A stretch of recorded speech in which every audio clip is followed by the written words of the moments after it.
.com, .org, .net, .edu وغیرہ ہوتا ہے، اس کو ایک عالمی ادارہ ICANN رجسٹر کرتا ہے۔ اس کی ایک سال کی قیمت تقریباً 1600 روپے پاکستانی ہے۔ اس کے علاوہ ہر ملک میں لوکل لیول ڈومین نیم بھی ہوتے ہیں، جیسا کہ پاکستان میں .pk ڈومین نیم ایک ادارہ PKNIC رجسٹر کرتا ہے۔ PK لیول کے ڈومین نیم 2 سال کے لیے رجسٹرڈ ہوتے ہیں اور ان کی 2 سال کی قیمت 2000 روپے ہوتی ہے۔ اگر آپ ڈومین نیم حاصل کر لیتے ہیں تو اس کے بعد آپ کے لیے اگلا سٹیپ ہوتا ہے ویب سائٹ ہوسٹنگ کا۔ ڈومین نیم رجسٹر کروائے جانے کے بعد آپ کو ویب سائٹ کے لیے جگہ کرائے پر لینی ہوتی ہے، جس کو ویب سائٹ ہوسٹنگ کہتے ہیں، جہاں آپ اپنی ویب سائٹ کا ڈیٹا رکھ سکتے ہیں۔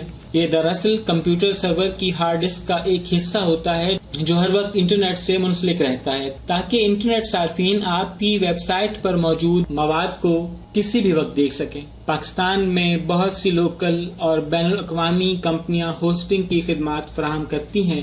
ان میں hosterpk.com پاکستان میں سب سے زیادہ پاپولر ہے۔ ہوسٹنگ کی قیمت کا انحصار آپ کی ویب سائٹ کے مواد پر ہے۔ ایک چھوٹی ویب سائٹ جس پر صرف تحریری مواد یعنی ٹیکسٹ اور کچھ تصویریں ہیں تو اس کی ہوسٹنگ کا کرایہ ایک سال کے لیے عموماً 1500 کے آس پاس ہوتا ہے۔ اگر آپ کی ویب سائٹ پر آڈیو ویڈیو جیسا ملٹی میڈیا ڈیٹا ہے تو ہوسٹنگ اس حساب سے مہنگی ہوگی۔ اس قسم کی ہوسٹنگ کی قیمت شروعات میں تقریباً 10,000 روپے سے ہوتی ہے۔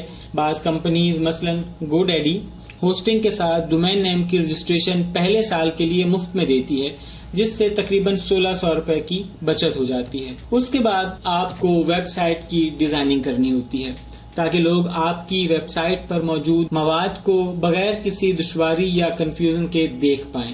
ڈیزائننگ کرنے کے بھی 2 طریقے ہیں۔ Number 1 HTML page. اگر آپ HTML، PHP اور CSS کی پروگرامنگ جانتے ہیں تو ویب سائٹ ڈیزائننگ آپ کے لیے کافی آسان ہے اور ڈیزائننگ کے تمام اختیارات آپ کو حاصل ہیں۔ لیکن اس میں سب سے بڑا مسئلہ یہ ہے کہ اگر ویب سائٹ میں کوئی خرابی یا بگاڑ پیدا ہوتا ہے تو اسے خود آپ کو ہی ٹھیک کرنا ہوتا ہے۔ آپ ویب ڈیزائنر بھی رکھ سکتے ہیں جو ماہانہ 20 سے 50,000 روپے میں آپ کی ویب سائٹ کو آپ کے مطابق بنا سکتے ہیں۔ اس میں بھی ایک مسئلہ ہے اور وہ یہ کہ اگر آپ کسی وجہ سے ویب ڈیزائنر کو تبدیل کرتے ہیں تو نئے آنے والے ڈیزائنر کے لیے ویب سائٹ کی پروگرامنگ کے کوڈ کو سمجھنا مشکل ہوتا ہے۔ ان مشکلات کی وجہ سے آج کل زیادہ تر لوگ CMS کو استعمال کر رہے ہیں۔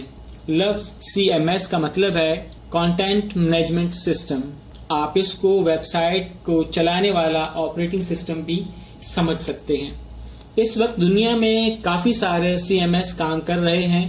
ہر قسم کی ویب سائٹ کے مطابق CMS موجود ہیں۔ کچھ CMS مفت میں حاصل ہیں جبکہ کچھ کی قیمت ادا کرنا پڑتی ہے۔ 3 اقسام کے CMS کافی مقبول ہیں: WordPress، Drupal، Joomla۔ یہ تینوں استعمال کے لیے فری ہیں۔ ہم پہلے WordPress کی بات کرتے ہیں۔ WordPress ان لوگوں کے لیے فائدہ مند ہے جو ویب ڈیزائننگ کی کم معلومات رکھتے ہیں۔ اسے چھوٹی بڑی ویب سائٹ کے لیے استعمال کیا جا سکتا ہے۔ اس وقت دنیا بھر میں اسی کا ہی سب سے زیادہ استعمال کیا جاتا ہے۔ اس کا استعمال بھی کافی آسان ہے اور کسی خاص مہارت کی ضرورت نہیں پڑتی۔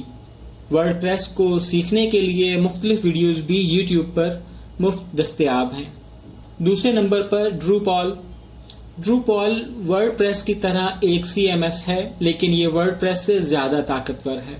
اس کو زیادہ پذیرائی ویب پروگرامر دیتے ہیں، لیکن اس کو وہ لوگ بھی استعمال کرتے ہیں جو ویب پروگرامنگ نہیں جانتے اور ویب سائٹ سے اپنی ضروریات کے مطابق کام لینا چاہتے ہیں۔ اس کی مقبولیت کی ایک وجہ یہ بھی ہے کہ اس کے بہت سے ماڈیول مفت میں دستیاب ہیں۔ ماڈیول یعنی کسی خاص کام کو کرنے کے لیے ایک سافٹ ویئر جو ویب سائٹ پر استعمال ہوتا ہے۔ ڈروپال کو سیکھنے کی مختلف ویڈیوز بھی آپ کو یوٹیوب پر بآسانی مل جائیں گی۔ تیسرے نمبر پر ہے جوملا ایک اور مقبول CMS ہے۔ یہ بھی ورڈپریس یا ڈروپال کی طرح ہے، لیکن اس کو ویب پروگرامرز کی جگہ ویب ڈیزائنر زیادہ پسند کرتے ہیں۔ جوملا سیکھنے کی مختلف ویڈیوز بھی یوٹیوب پر فری دستیاب ہیں۔ جاتے جاتے ایک بات آپ کو بتاؤں کہ آج کل کی ویب سائٹ کی 50% ٹریفک موبائل یا اسمارٹ فون سے آتی ہے. اس لیے ویب سائٹ بناتے ہوئے اس بات کا دھیان رکھنا لازمی ہے کہ ویب سائٹ موبائل یا اسمارٹ فون استعمال کرنے والوں کو ٹھیک طور پر نظر آئے اور انہیں ویب سائٹ پر موجود مواد کو سمجھنے میں کسی قسم کی دشواری پیش نہ آئے. CMS میں آپ کو یہ مسئلہ کم ہی درپیش آتا ہے. آپ اپنی ویب سائٹ موبائل فرینڈلی ہے یا نہیں جانچنے کے لیے گوگل موبائل فرینڈلی ٹیکسٹ سے دیکھ سکتے ہیں. یہ وہ عام معلومات تھیں جو کسی ویب سائٹ کو بنانے کے لیے آپ کو درکار ہوتی ہیں، اور مجھے امید ہے کہ میری آج کی اس ویڈیو سے آپ کو ویب سائٹس کے بارے میں چند بنیادی اور اہم معلومات ملی ہوں گی. اگر آپ کو میری یہ ویڈیو پسند آئی ہے تو اسے لائک اور شیئر ضرور کیجیے گا، اور اگر ابھی تک آپ نے میرا چینل سبسکرائب نہیں کیا تو پلیز میرے چینل کو سبسکرائب کر لیں، اور ہاں، بیل نوٹیفیکیشن پر ضرور کلک کیجیے گا. اس سے میری آنے والی ویڈیو آپ تک بر وقت پہنچ جائے گی. آپ کے قیمتی وقت کا بہت شکریہ. اپنا خیال رکھیے گا. اللہ حافظ.